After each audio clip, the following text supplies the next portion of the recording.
जय हिंद साथियों। मेरा नाम है देवेश पाल। स्वागत है आपका स्टडी विद देवेश में। आज 28 दिसंबर 2022। 28 दिसंबर 2022 से जुड़े सभी इंपॉर्टेंट करंट अफेयर देखेंगे। साथ ही उनसे जुड़े कुछ इंपॉर्टेंट फैक्ट्स के बारे में भी जानेंगे। साथ ही जिन क्वेश्चन को ट्रिक के माध्यम से याद किया जा सकता है उन्हें याद करने की कोशिश भी करेंगे। इसके बाद हम कल के प्रश्नों का रिवीजन करेंगे फटाफट रैपिड फायर में। इसके बाद एक क्वेश्चन आपके लिए होमवर्क में जिसका आंसर आपको कमेंट बॉक्स से बताना है। तो चलिए शुरू करते हैं पहले प्रश्न के साथ में। हाल ही में रिलायंस जियो ने किस राज्य में अपनी 5G सेवाएं शुरू की है?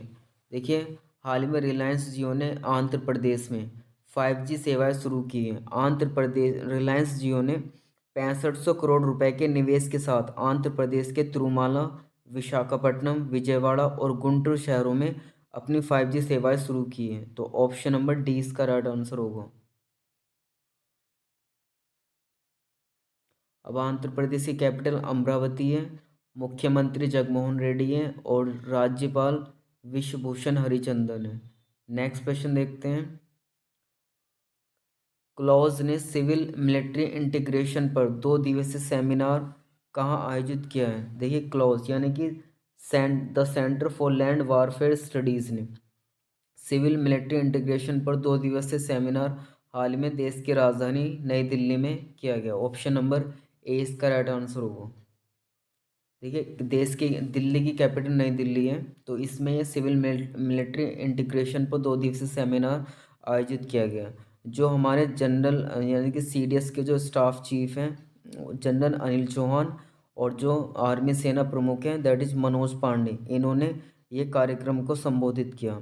देखिए, ये पूरे देश में दृष्टिकोण को अपनाने में सेना और नौकरशाही के सामने आने वाली जो चुनौतियाँ होती हैं उन पर भूमिका पर चर्चा करने के लिए यह सभा आयोजित की गई नई दिल्ली में। तो ऑप्शन नंबर ए इसका राइट आंसर होगा। अब दिल्ली दिल्ली की हम बात करें, दिल्ली के मुख्यमंत्री अरविंद केजरीवाल हैं और दिल्ली की उपराज्यपाल लेफ्टिनेंट गवर्नर कौन है? इसका आंसर आपको कमेंट बॉक्स में बताना है। चलिए मैं आपको बता देता हूँ, श्रीनिवासन कुमार सक्सेना। नेक्स्ट क्वेश्चन देखते हैं। हाल ही में ऊर्जा मंत्रालय ने किसने अर्ली वार्निंग सिस्टम पर की स्थापना के लिए किस समझौते ज्ञापन पर हस्ताक्षर किए? देखिए, हाल में ऊर्जा मंत्रालय ने और डीआरडीओ ने यानी कि डिफेंस रिसर्च डेवलपमेंट ऑर्गेनाइजेशन के साथ समझौते ज्ञापन पर हस्ताक्षर किए हैं। ऑप्शन नंबर ए इसका राइट आंसर होगा, डीआरडीओ के साथ। जो कि विद्युत मंत्रालय और रक्षा मंत्रालय विकास संगठन ने डीआरडीओ से 27 दिसंबर 2022 को कमजोर जल विद्युत परियोजना और बिजली स्टेशनों के लिए अर्ली वार्निंग सिस्टम के कार्यान्वयन के लिए यह हस्ताक्षर किए हैं। तो ऑप्शन नंबर ए इसका राइट आंसर होगा। अब डीआरडीओ कैपिटल वो सॉरी डीआरडीओ के जो अध्यक्ष यानी कि प्रेसिडेंट है वो डॉक्टर समीर वी कामत है और इसका मुख्यालय नई दिल्ली में है और जो इसकी स्थापना की गई थी 1958 में की गई थी। नेक्स्ट क्वेश्चन देखते हैं। हाल ही में 30वां एकलव्य पुरस्कार किसे प्रदान किया गया? देखिए, हाल में जो 30वां एकलव्य पुरस्कार प्रदान किया गया वह जो साइक्लिस्ट थी स्वस्ति सिंह को प्रदान किया गया, यानी कि ऑप्शन नंबर ए इसका राइट आंसर होगा। स्वस्ति सिंह साइक्लिस्ट स्वस्ति सिंह को एकलव्य पुरस्कार दिया गया। खेल के क्षेत्र में पुरस्कार दिया जाता है, हम पिक में देख सकते हैं, यह है स्वस्ति सिंह। नेक्स्ट क्वेश्चन देखते हैं।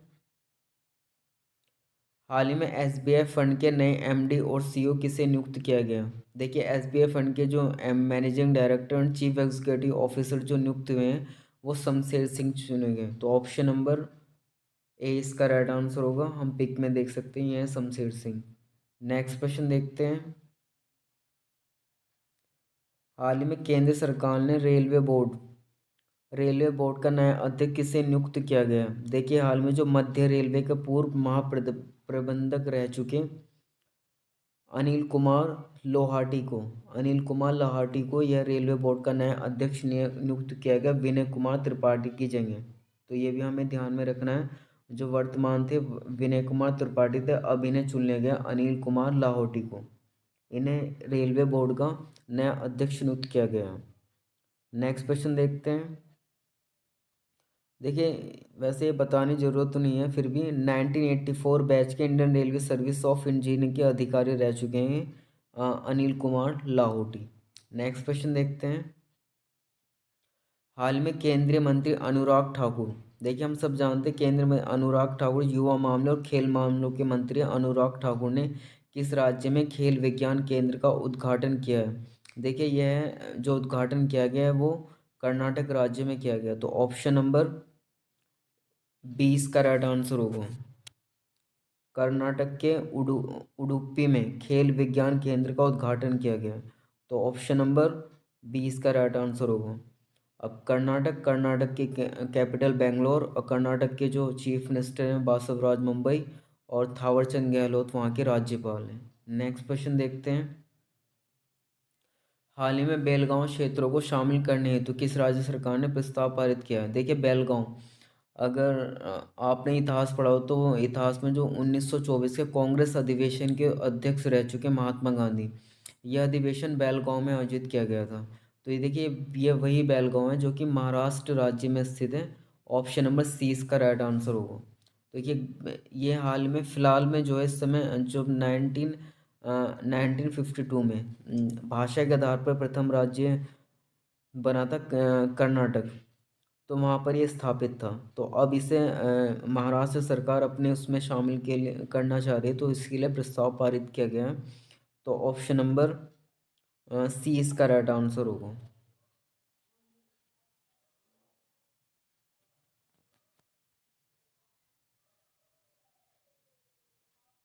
महाराष्ट्र, महाराष्ट्र की कैपिटल बॉम्बे, महाराष्ट्र के चीफ मिनिस्टर एकनाथ शिंदे और भगत सिंह कोश्यारी वहाँ के राज्यपाल हैं। नेक्स्ट देखते हैं। हाल में किस देश ने बम चक्रवात के चलते आपातकाल की घोषणा की है? देखिए जो बम चक्रवात, ये एक चक्रवात का नाम है बम चक्रवात, इससे कन्फ्यूज़न क्रिएट मत कर लेना। बम चक्रवात जैसे कि कई सारे जो नाम रखे जाते हैं चक्रवात के, ऐसे ही इसका नाम है बम चक्रवात के चलते आपातकाल की घोषणा की थी कि अमेरिका ने न्यूयॉर्क में आपातकाल की घोषणा की बम चक्रवात के चलते। ऑप्शन नंबर ए इसका राइट आंसर होगा। देखिए एक तूफान का नाम है और यह है 24 घंटे के भीतर 20 मिली बार या उससे अधिक हो जाते हैं जब हवा का दाब आता है, और जो इसमें स्पीड होती है विंड की वो 120 से 155 किलोमीटर प्रति घंटा तक हो जाती है। तो ये खतरनाक तूफान है, तो इसके चलते अमेरिका के न्यूयॉर्क शहर में यह आपातकाल की घोषणा की गई। तो ऑप्शन नंबर ए इसका राइट आंसर होगा। अब अमेरिका की कैपिटल वॉशिंगटन डीसी है। अमेरिका के जो प्रेसिडेंट है वो जो बाइडेन है और जो वहाँ की करेंसी वो अमेरिकन डॉलर है। नेक्स्ट क्वेश्चन देखते हैं। हाल ही में व्यंजनों की सूची में सर्वश्रेष्ठ व्यंजनों की सूची में भारतीय व्यंजन किस स्थान पर है? देखिए इसमें जो भारतीय व्यंजन को रखा गया है वह 5th पोजीशन दी गई, तो ऑप्शन नंबर डी इसका राइट आंसर होगा। अब माइंड में ये भी क्लिक करना चाहिए कि फर्स्ट पोजीशन किसकी है।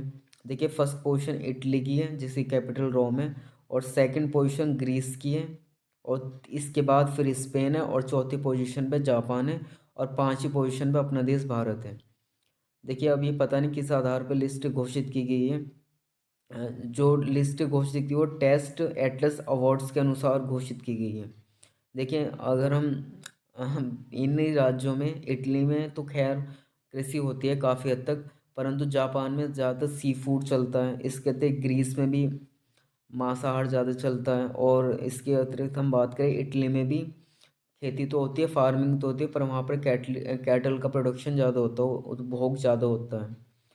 परंतु किस आधार पर दी गई तय की गई ये हम जानते नहीं, पर जो सबसे ज़्यादा शाकाहार है वो पूरे विश्व में भारत में ही है, और जो सबसे ज़्यादा वेज है, वेज भी भारत में ही है, और जो बिल्कुल शुद्ध शाकाहार है वो भी अपने देश भारत में ही पाया जाता है।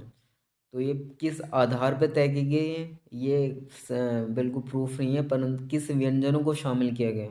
देखिए सभी तरह के व्यंजन शामिल किए जाते हैं इसमें, तो पर ये किस व्यंजनों को शामिल किया ये नहीं पता।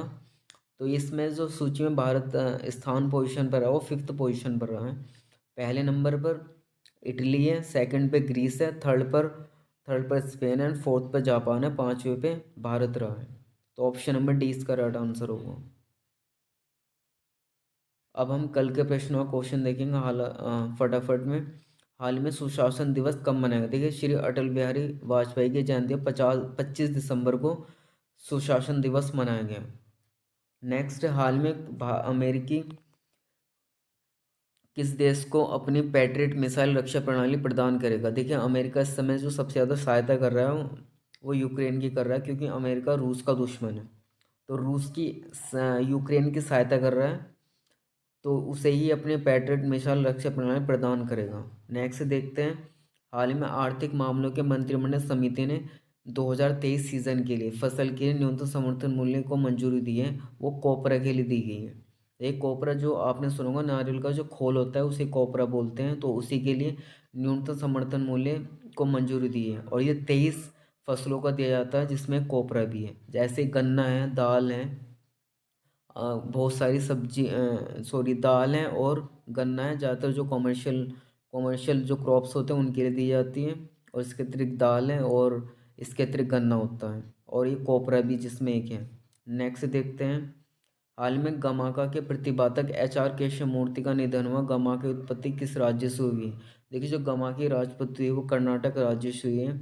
देखिए, जो गमाका होता क्या है, जो कि कविताओं को गायक के मतलब गायन के माध्यम से प्रदर्शित किया जाता है, उसे गमाका बोलते हैं। तो उसके प्रतिपादक थे HR केशवमूर्ति, जिनकी उत्पत्ति जो गमा की जो उत्पत्ति हुई है कर्नाटक राज्य से हुई है। नेक्स्ट देखते हैं, हाल ही में कृषि परिवार की औसत मासिक आय में कौन सा राज्य शीर्ष पर रहा है? देखिए, जो कृषि परिवार की औसत मासिक आय, इसमें मेघालय राज्य शीर्ष पर रहा है। छोटे राज्यों में मतलब ओवरऑल भी देखा जाए, मेघालय राज्य शीर्ष पर रहा है, क्योंकि वहाँ का जो लैंड है, जो एरिया है वो छोटा है पॉपुलेशन के तुलनात्मक। और जो फर्स्ट पोजीशन होल्ड की है वो बड़े राज्यों में पंजाब ने, सेकंड पे हरियाणा है, और तीसरे पे अरुणाचल प्रदेश है।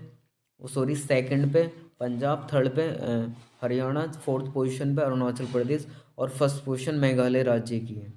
नेक्स्ट देखते हैं, हाल में वीर बाल दिवस कार्यक्रम कब मनाया गया? देखिए, वीर बाल दिवस जो गुरु गोविंद सिंह जी के जो पुत्र थे, फतेह सिंह एवं जोरावर सिंह, उनको चिन्हित करने के लिए 26 दिसंबर को ये पहली बार 2022 में मनाया गया। तो ऑप्शन नंबर मतलब 26 दिसंबर इसका राइट आंसर होगा। नेक्स्ट देखते हैं, हाल ही में लोसार महोत्सव कहाँ मनाया गया? देखिए, लोसार महोत्सव जो कि नए साल के आगमन के लिए, नए साल के स्वागत के लिए गया, तो लद्दाख में ही मनाया गया। हाल ही में किस राज्य सरकार ने धेमाजी परियोजना की नींव रखी है? देखिए, असम राज्य में एक जिला है धेमाजी, तो वहाँ पर उसके उत्थान के, क्योंकि ये जिला बाढ़ प्रभावित है, तो उसके उत्थान के लिए परियोजना 1200 करोड़ रुपए की परियोजना की नींव रखी गई है। नेक्स्ट, हाल ही में अंतर्राष्ट्रीय व्यापार के लिए भारतीय रुपये का उपयोग करने के लिए श्रीलंका और कौन सा देश सहमत हुए? देखिए, अंतर्राष्ट्रीय व्यापार यानी कि इंटरनेशनल ट्रेड के लिए भारतीय रुपये का उपयोग करने श्रीलंका, जो कि इस समय आर्थिक मंदी से जूझ रहा है, और रूस, आप समझ ही सकते हो, ये युद्ध में जिस समय लगा हुआ है यूक्रेन के साथ में, तो रूस ने और श्रीलंका ने भारतीय रुपये का उपयोग करने के लिए सहमत हुए हैं। नेक्स्ट देखते हैं, हाल ही में किस राज्य सरकार ने राशन कार्ड धारकों को 1000 पोंगल उपहार के रूप में देने की घोषणा की है? देखिए, राशन कार्ड धारकों को 1000 रुपये पोंगल उपहार देने की घोषणा तमिलनाडु राज्य ने की है। नेक्स्ट क्वेश्चन आपके लिए होमवर्क में, जिसका आंसर आपको कमेंट बॉक्स में बताना है। हाल में किस राज्य के मुख्यमंत्री ने 19 शहरों कस्बों में ड्रिंक फ्रॉम टैप सुविधा शुरू की है?